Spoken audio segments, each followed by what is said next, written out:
Hello friends, welcome to your channel MPRM. आशा करती हूँ कि आप सभी स्वस्थ होंगे, निरंतर अपने एग्जाम की तैयारी कर रहे होंगे। आज हम पढ़ने वाले हैं विद्या सरल अध्ययन माला से भारत की स्थापत्य कला का इतिहास। तो चलिए स्टार्ट करते हैं। यदि फ्रेंड्स अभी तक आपने हमारा चैनल सब्सक्राइब नहीं किया है तो प्लीज़, यदि आपको वीडियो थोड़ा सा भी यूजफुल लगता है तो वीडियो को लाइक कीजिए, कमेंट कीजिए, चैनल को सब्सक्राइब कीजिए और अपने प्यारे प्यारे फ्रेंड्स के साथ वीडियो को शेयर कीजिए। इससे पहले हम बहुत सारी यूनिट कंप्लीट कर चुके हैं, जो कि हमने थर्ड सेमेस्टर में पढ़ी थी एमए की, और हम फोर्थ सेमेस्टर में इसको कंप्लीट करने वाले हैं। तो चलिए स्टार्ट करते हैं। आज हमारी यूनिट होगी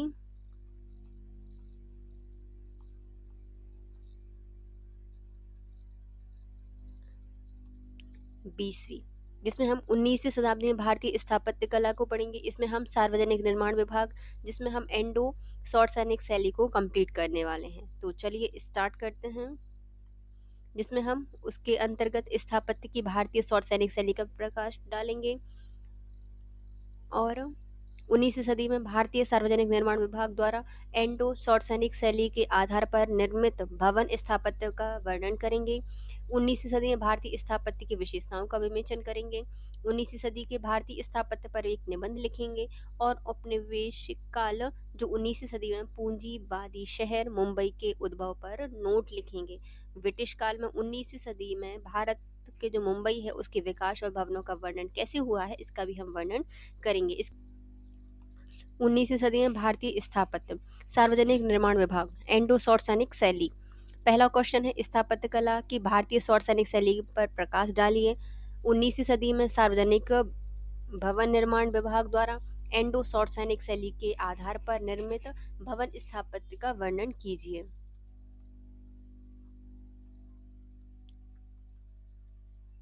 19वीं सदी में भारतीय स्थापत्य की विशेषताओं का विवेचन कीजिए। 19वीं सदी में भारतीय स्थापत्य पर एक निबंध लिखिए। भारत की परंपरागत स्थापत्य कला भारत में विदेशियों के आगमन तथा उनके साम्राज्य स्थापना से 18वीं सदी से ही प्रभावित हो गई थी। भारतीय स्थापत्य शैली में मौर्य काल से ही विभिन्न कारणों और प्रभावों से परिवर्तन हो गया था। स्थापत्य शैली को किसी सदी तक निर्धारित नहीं किया जा सकता। इस प्रक्रिया को सैन्य सैन्य विकसित होती रही है। भारत में ब्रिटिश साम्राज्य की स्थापना के साथ ही सर्वप्रथम 18वीं से 20वीं सदी तक ब्रिटिश राज्य में ईसाई धर्म के प्रचार प्रसार से भारतीय ईसाइयों की संख्या में वृद्धि के कारण चर्चों का निर्माण प्रारंभ हुआ था और आदिवासी पिछड़े वर्ग जातियों के लोगों का धर्म परिवर्तन कर उन्हें ईसाई बनाया गया था। चर्चों का निर्माण यूरोपियन, पुर्तगाली, डच, फ्रांसीसी और अंग्रेज ईसाइयों द्वारा किया गया था। अतः चर्च निर्माण की विभिन्न स्थापत्य शैलियां समस्त भारत में व्याप्त हो गई थीं। वस्तुतः भारत की परंपरागत स्थापत्य शैली को सर्वप्रथम ईसाई धर्म स्थान एवं चर्च निर्माण शैली ने ही प्रभावित किया था। फिर आते हैं भारत में चर्च स्थापत्य। चर्च ग्रीक शब्द रुचिपतिकोव की व्युत्पत्ति है। इसके कालांतर में जो ईसाई हैं उन्होंने चर्च संबंधित करने लगे थे इसको संबोधित करने लगे थे। भारत में ईसाइयों के प्रवेश के पश्चात ब्रिटिश काल में सन 1818 से 1847 तक अनेक चर्चों का निर्माण पाश्चात्य शैली में किया गया था। यह चर्च भवन रोमन कैथोलिक एवं प्रोटेस्टेंट शैली में ईसाई धर्मावलंबियों के लिए भारत में लगभग सभी नवोदित एवं प्राचीन शहरों में निर्मित किए गए थे। 19वीं सदी में एक सर्वेक्षण के अनुसार अहमदाबाद गुजरात शहर में ही सन 1842 से 1900 तक 6 प्रमुख चर्चों का निर्माण किया गया था।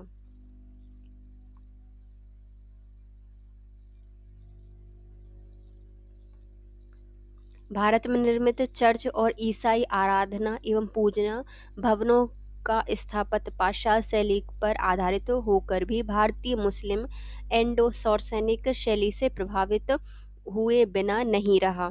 19वीं सदी में निर्मित चर्च यद्यपि एलिजाबेथ शैली के साथ ही गॉथिक शैली में निर्मित किए गए थे। इसका निर्माण ईंटों से किया गया था तथा इन्हें भव्य और सुंदर बनाने के लिए पाषाण से आवर्त बनाया गया था। स्पष्टतः पाश्चात्य ईसाई धर्म एवं चर्च शैली पर यह एंडो सौरसैनिक शैली के प्रभाव का द्योतक है। ज्ञातव्य है कि इसका निर्माण यूरोपियनों ने करवाया था, किंतु इसके निर्माणकर्ता कारीगर भारतीय थे, अतः स्वाभाविक रूप से चर्चों के निर्माण पर एंडो सॉर्सेनिक शैली का प्रभाव गिरा था। भारत में ईसाई द्वारा निर्मित लगभग सभी चर्चों का आमुख या प्रवेश द्वार पश्चिम दिशा में दर्शाया जाता है। ईसाइयों द्वारा मुस्लिम आकांताओं के समान मंदिरों को मस्जिद में परिणत नहीं कर स्वतंत्र रूप से एवं शैली में चर्चों का निर्माण किया गया था, अतः इन्हें मुस्लिम आकांताओं के समान किसी मंदिर को मस्जिद के ढांचे में परिवर्तित करके पश्चिम आमुख निर्माण करने की आवश्यकता नहीं पड़ी थी।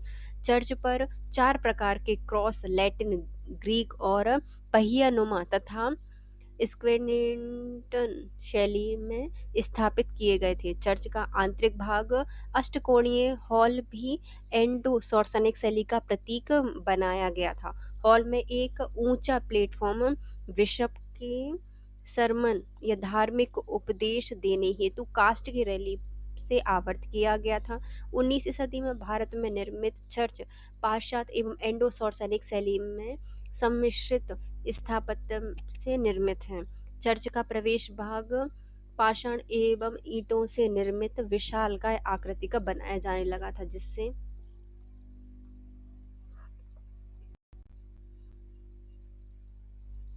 कि दूर से ही इसका क्रॉसनुमा अभिव्यक्ति की ओर लोग आकर्षित हो सके। 20वीं सदी में निर्मित चर्चों के स्थापत्य में आधुनिक स्थापत्य संरचना एवं सामग्री का प्रयोग प्रारंभ हो गया था।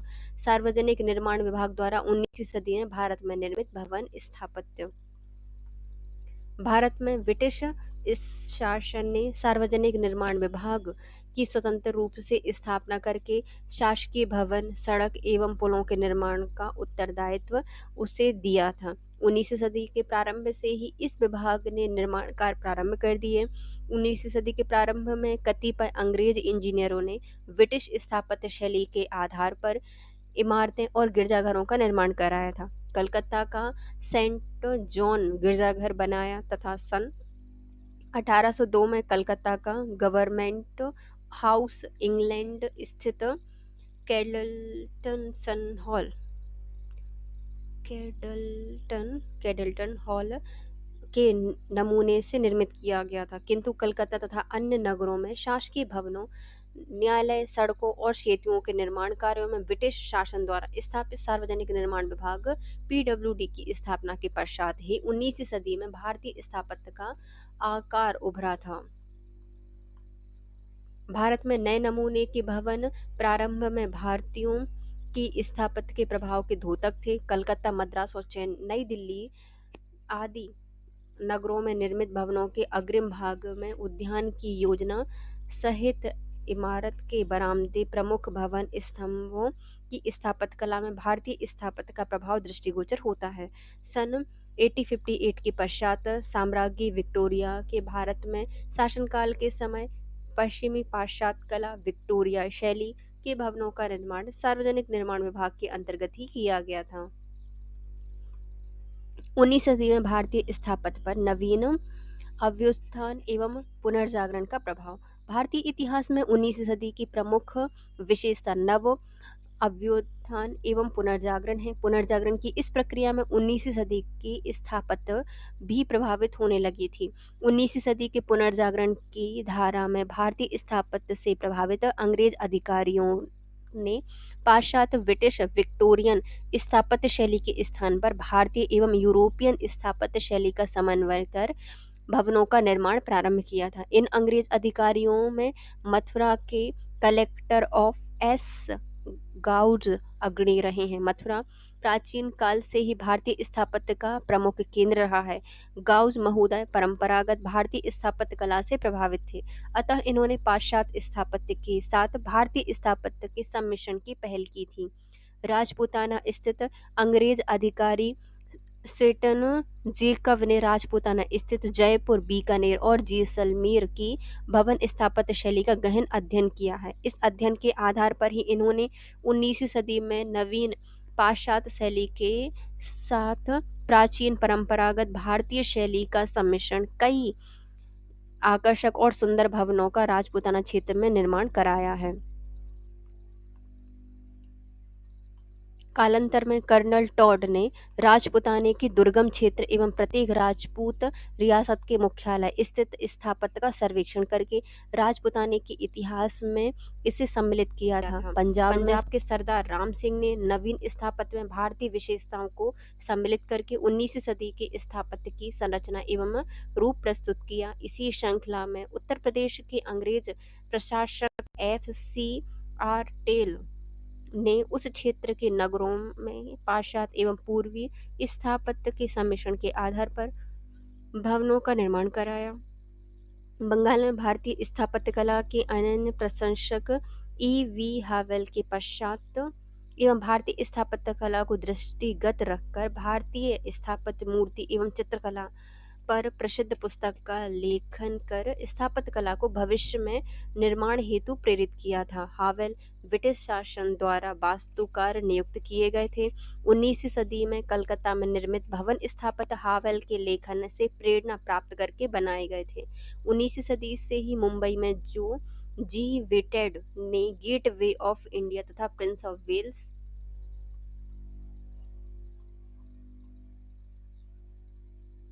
म्यूजियम भवन की डिजाइन प्राचीन भारतीय एवं पाश्चात्य स्थापत्य का सम्मिश्रण कर प्रस्तुत की थी। इसी आधार पर इन दोनों भवनों के निर्माण में उनकी भव्यता और आकर्षण ने भविष्य में भारतीय स्थापत्य को नवीन प्रेरणा प्रदान की थी। नेक्स्ट आते हैं औपनिवेश काल या 19वीं सदी में मुंबई। औपनिवेश काल 19वीं सदी में पूंजीवादी शहर मुंबई के उद्भव पर एक नोट लिखिए। ब्रिटिश काल है, ब्रिटिश काल होगा है ना। ब्रिटिश काल 19वीं सदी में मुंबई के विकास और भवनों के निर्माण का वर्णन कीजिए। मुंबई का इतिहास। यद्यपि भारत में व्यापारिक नगर एवं बॉलीवुड के विकास में अधिकांश ब्रिटिश काल में ही हुआ था, तथापि वर्तमान मुंबई द्वीप समूह में पाषाणकालीन पुरा संप्रदा एवं कालांतर में मछुआरों की बस्ती के रूप में संस्कृति एवं सभ्यता विकसित हुई थी। पाषाणकालीन पुरा सभ्यता से भरपूर मुंबई का क्षेत्र 3री शताब्दी में अशोक महान के समय मगध साम्राज्य का भाग था। यहाँ उपलब्ध अवशेषों से ज्ञात होता है कि इस क्षेत्र में बुद्ध संप्रदाय के साधु विहार करते थे। कालांतर में मुंबई द्वीप समूह के गहरे समुद्र के तट पर कोली जाति के मछुआरों ने अपनी बस्तियों का निर्माण किया था। 9वीं से 13वीं सदी तक व्यापार के लिए अदन से कालीकट तक जहाजों के आवागमन के लिए अरब सागर प्रसिद्ध रहा है, किंतु इन सामुद्रिक व्यापारियों के साथ ही मार्को पोलो तथा इब्न बतूता का ध्यान मुंबई द्वीप समूह की ओर कतिपय कारणों से आकर्षित नहीं हुआ था।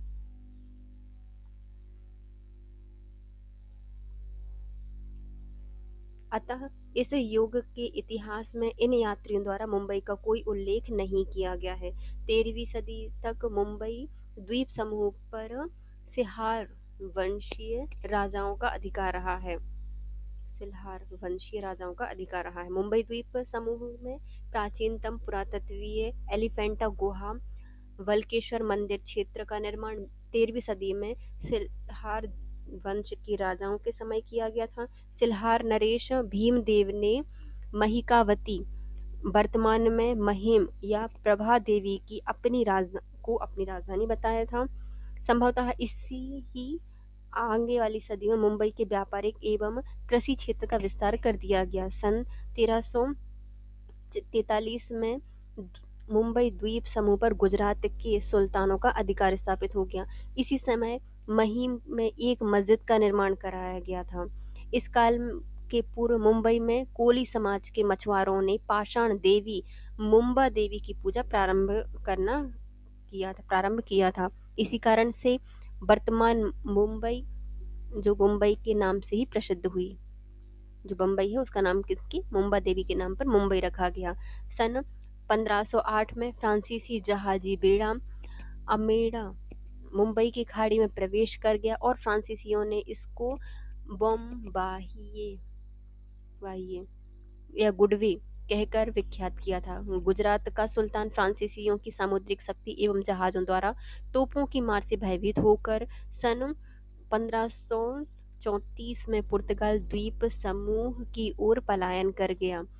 यह पलायन के समय ही हुमायूं को त्रास करके मुगल साम्राज्य पर आक्रमण करने के लिए बहादुर शाह को किसी विदेशी या संभवतः पुर्तगालियों ने कत्ल कर दिया था। मुंबई द्वीप समूह में फ्रांसीसी पुर्तगाली संघर्ष प्रारंभ हो गया। यद्यपि पुर्तगाली मुंबई द्वीप समूह में कोई रुचि नहीं रखते थे, तथापि इसी संघर्ष काल में इन्होंने बेसिन में एक किले और चर्च का निर्माण कराकर कोली मछुआरों का धर्म परिवर्तन कराना प्रारंभ कर दिया। द्वीप समूह की प्राकृतिक जो संरचना है एवं गहरे समुद्र के कारण व्यापारिक जहाजों के ठहरने के लिए पश्चिमी तट पर यह सर्वाधिक सुरक्षित तट सिद्ध हो गया। सन 1661 में ब्रेगेंजा की राजधानी राजकुमारी कैथरीन का विवाह इंग्लैंड के राजा चार्ल्स द्वितीय से होने पर यह द्वीप समूह उपहार में इंग्लैंड को प्रदान किया गया। सन 1668 में ब्रिटिश ताज ने इस द्वीप समूह को ईस्ट इंडिया कंपनी को व्यापार हेतु प्रदान किया और 1668 के पश्चात अंग्रेजों ने सूरत से हटकर मुंबई को व्यापारिक केंद्र बनाया, इसको एक शहर का रूप प्रदान कर दिया और जॉर्ज ऑक्सेडन ने मुंबई का प्रथम गवर्नर नियुक्त किया गया। किसको? जॉर्ज ऑक्सेडन को। मुगल शासकों ने इस भाग में कोई रुचि नहीं ली, अतः अंग्रेजों ने स्थानीय शासकों, व्यापारियों और विशेषकर गुजराती, फारसी, बोहरा, यहूदी और भारत के वर्णिक वर्गों को विशेष सुविधाएं और लालच देकर मुंबई में बसने और व्यापार हेतु प्रोत्साहित करना प्रारंभ कर दिया। अतः सन 1661 में मुंबई की जनसंख्या 10,000 के पश्चात सन 1675 में 60,000 हो गई। 18वीं सदी में अंग्रेजों ने फ्रांसीसियों के सहयोग से मुंबई द्वीप समूह में कई गोदी और जहाज ठहरने हेतु बंदरगाह विकसित किए।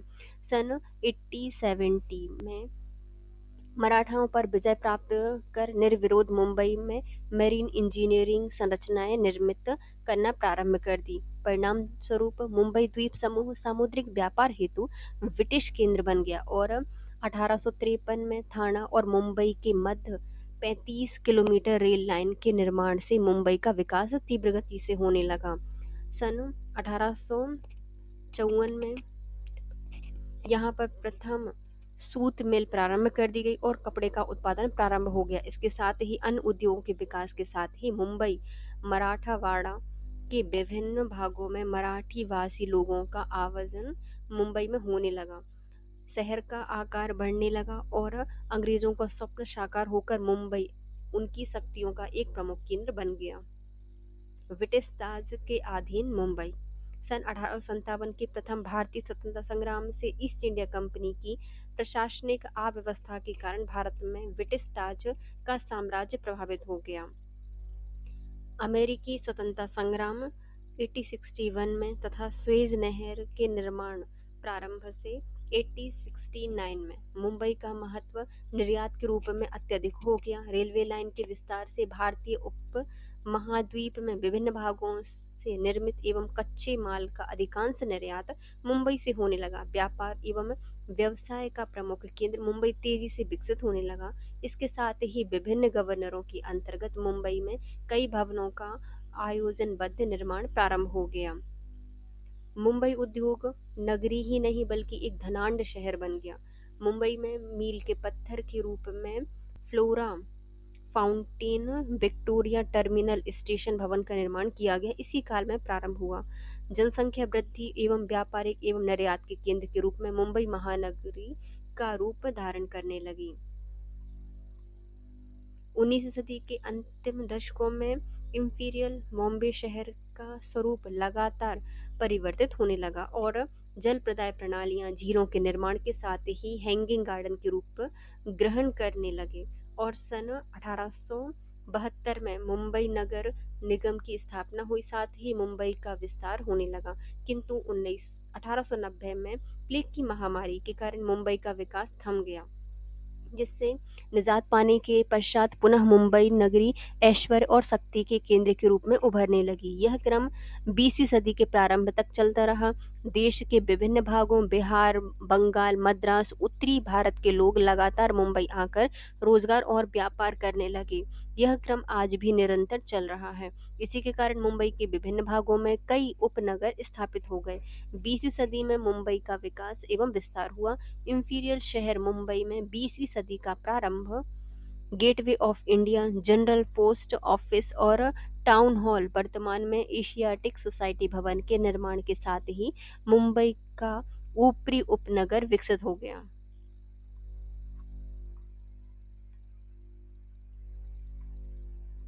20वीं सदी में ही मुंबई महानगर फिल्म उद्योग का केंद्र बना। महात्मा गांधी ने 12 जनवरी 1915 को दक्षिण अफ्रीका से आकर ब्रिटिश साम्राज्य शासी के विरुद्ध स्वतंत्रता में अहिंसावादी आंदोलन को मुंबई से ही प्रारंभ किया था।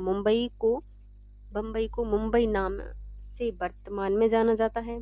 भारत में विभिन्न भागों से आकर मुंबई में बसने वाले लोग इस नगर को ही अपना गृह नगर समझकर मुंबई वासी बन गए हैं। मुंबई के प्रमुख स्थल पहले आते हैं मालाबार हिल। मालाबार हिल से मरीन ड्राइव तक मुंबई एक वहिंगम दृश्य देखा जा सकता है। सुंदर विकसित उद्यानों के साथ ही इस ऊंचे स्थान पर धनाढ्य लोगों के भवन बने हुए हैं। मरीन ड्राइव मालाबार हिल्स है। मरीन ड्राइव नेताजी सुभाष नगर तक बालेश Walkeshwar road, ridge road ridge road hanging garden होकर मुंबई के इस सुंदर समुद्री तट स्थल का अपना महत्व है। हैंगिंग गार्डन, कमला नेहरू पार्क, फिरोज शाह मेहता उद्यान, बोट क्लब, चौपाटी होकर मरीन ड्राइव तक सैर की जा सकती है। फिर आता है महालक्ष्मी मालाबार एवं कोलविया हिल्स की तलहटी से महालक्ष्मी मंदिर एवं उसका क्षेत्र सदैव ही भक्तों द्वारा परिपूर्ण रहता है। इसके निकट ही महालक्ष्मी रेस कोर्स भी बना हुआ है। फिर आता है नेहरू प्लेनेटोरियम एवं विज्ञान केंद्र वर्ली स्थित। दोनों ही स्थल छात्रों के लिए ज्ञानवर्धन स्थल हैं। रानी जीजामाता उद्यान रानी बाग मुंबई नगर के हृदय स्थल पर स्थित रानी बाग का निर्माण सन 1861 में हुआ था। अंग्रेजों ने इसका निर्माण कर विक्टोरिया गार्डन किया था। उद्यान में ही विक्टोरिया एवं अल्बर्ट संग्रहालय बना हुआ है। रानी बाग प्राणी संग्रहालय सहित विशाल क्षेत्र में व्याप्त है। नेक्स्ट आता है कैफोर्ड मार्केट, ज्योतिबा फूले मार्केट दादा भाई नौरोजी एवं कर्णिक रोड के जंक्शन पर स्थित इस बाजार को सन 1871 में अंग्रेजों द्वारा विकसित किया गया था। यह एक व्यापारिक केंद्र है जहां से गृह उपयोगी सजावट सामग्री और अन्य कोई भी सामग्री क्रय की जा सकती है। फिर आता है विक्टोरिया टर्मिनल या छत्रपति शिवाजी टर्मिनल। मुंबई में दादा भाई नौरोजी रोड से फ्लोरा फाउंटेन की ओर अग्रसर होने पर 19वीं सदी के गॉथिक ब्रिटिश स्थापत्य के प्रतीक दो महत्वपूर्ण भवन स्थापित हैं। मुंबई नगर निगम में भवन एवं विक्टोरिया टर्मिनल स्टेशन भवन तत्कालीन काल में निर्मित अति रुचिकर भवन दृष्टिगोचर होते हैं। इनका निर्माण इटालियन गॉथिक शैली में एस.डब्ल्यू. स्टीवेंस द्वारा प्रस्तावित संरचना के आधार पर सन 1853 में किया गया था। विक्टोरिया टर्मिनल वर्तमान में सेंट्रल रेलवे का प्रमुख जंक्शन स्टेशन है। नेक्स्ट आता है राजा बाई टावर। यूनिवर्सिटी भवन के निकट स्थित राजाबाई टावर 15वीं सदी की फ्रांसीसी स्थापत्य शैली में निर्मित है। इस पर से शहर का वहिंगम दृश्य देखा जा सकता है। इसका निर्माण गुजराती व्यापारी प्रेमचंद्र रायचंद ने अपनी माता की स्मृति में कराया था। प्रिंस ऑफ वेल्स संग्रहालय और वेलिंगटन फाउंटेन यूनिवर्सिटी भवन से समानांतर सड़कों के अंत में वेलिंगटन फाउंटेन और रॉयल इंस्टीट्यूट ऑफ साइंस तथा प्रिंस ऑफ वेल्स म्यूजियम 19वीं सदी के गॉथिक स्थापत्य कला के प्रतीक भवन है। प्रिंस ऑफ वेल्स संग्रहालय का भवन एंडो सौरसैनिक स्थापत्य में निर्मित है। इस भवन के एक भाग में जहांगीर आर्ट गैलरी बनी हुई है। इस व्यस्ततम क्षेत्र में आगे इंडिया गेट और ताजमहल होटल समुद्र के किनारे बने हुए हैं। इसका निर्माण सन 1911 में किया गया था। फिर आते हैं अन्य महत्वपूर्ण स्थल। मुंबई में 19वीं सदी में ही पवई और बिहार लेकश का निर्माण किया गया है, जहां वर्तमान में इंडियन इंस्टीट्यूट ऑफ टेक्नोलॉजी और एटॉमिक एनर्जी कमीशन के भवन निर्मित किए गए हैं। 20वीं सदी में मुंबई की अनेक दार्शनिक स्थल एवं भवनों का निर्माण किया गया था। इसमें तारापुर एक्वेरियम उल्लेखनीय है। तारापुर एक्वेरियम। मुंबई की ब्रिटिशकालीन स्थापत्य। ब्रिटिश काल में विक्टोरियन इम्पीरियल शहर मुंबई की स्थापत्य शैली के अनेक भवन पुरा संप्रदाय के रूप में आज भी विक्टोरियन गौथिक शैली में निर्मित किए गए हैं। अंग्रेजों की स्थापत्य देन से भरपूर मुंबई का ब्रिटिश स्थापत्य आज भी स्थापत्य के क्षेत्र में अध्ययन का विषय बना हुआ है। 19वीं सदी के ब्रिटिश स्थापत्य के अंतर्गत भवन एवं अन्य जो यांत्रिक निर्माण कार्य हैं उनमें उनकी सांस्कृतिक भाषा की भी झलक देखने को मिलती है। अंग्रेज कुशल प्रशासक और निर्माणकर्ता थे। इन्होंने मुंबई के पर्यावरण वातावरण की अनुकूलता के साथ ही स्थानीय जलवायु मानसूनी वर्षा की दृष्टिगत रखकर और स्थानीय उपलब्ध भवन निर्माण सामग्री का यथोचित प्रयोग किया था।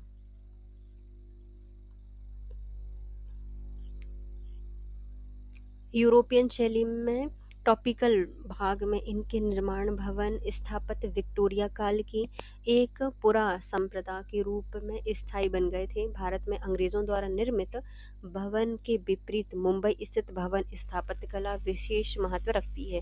सन 1850 के पश्चात स्वेज नहर के खुलने से मुंबई अंग्रेजों का एक व्यापारिक केंद्र बन गया। अंग्रेजों ने मुंबई के समुद्री तटों पर श्रृंखलाबद्ध पोर्ट एवं बंदरगाहों का विकास कर मुंबई को तत्कालीन भारत का व्यापारिक केंद्र बना दिया, समृद्धशाली नगर बना दिया और जॉन मेरियर के कथा अनुसार ब्रिटिश काल में ही मुंबई विश्व का एक महत्वपूर्ण नगर बन गया। गेविन स्टम्प का कथन है कि मुंबई विक्टोरियन युग का ब्रिटिश साम्राज्य का एक महत्वपूर्ण नगर बन गया था। ब्रिटिश विक्टोरियन काल में निर्मित Victoria terminal Prince of Wales संग्रहालय की भवन स्थापत्य कला ब्रिटिश यूरोपियन एंडो सौरसैनिक स्थापत्य का आकर्षण बन गई थी। 1887 में निर्मित यह भवन एंडो यूरोपियन स्थापत्य के अद्भुत नमूने हैं। इस भवनों के अतिरिक्त कैथोलिक चर्च का स्थापत्य भी उल्लेखनीय है। पंचम जॉर्ज के स्वागत में निर्मित गेटवे ऑफ इंडिया का स्थापत्य यह स्थल आज भी पर्यटकों को आकर्षित कर रहा है। ब्रिटिश कालीन भवन निर्माण कार्यों में जॉर्ज विटेट का योगदान उल्लेखनीय रहा है। विटेट ने अपनी संपूर्ण कल्पना को मुंबई के विकास एवं भवन निर्माण में अथक प्रयत्न करके साकार कर दिया। अंग्रेज भारत छोड़कर चले गए, किंतु मुंबई स्थित भवन स्थापत्य की उनकी महान देन के रूप में आज भी उनकी स्मृति को जीवित बनाए हुए हैं। उसके बाद आता है 20वीं सदी में निर्मित नई दिल्ली और भोपाल। इसको हम करेंगे नेक्स्ट वीडियो में। Bye guys, if you like my video please share subscribe and comment. Thank you so much guys, have a nice day.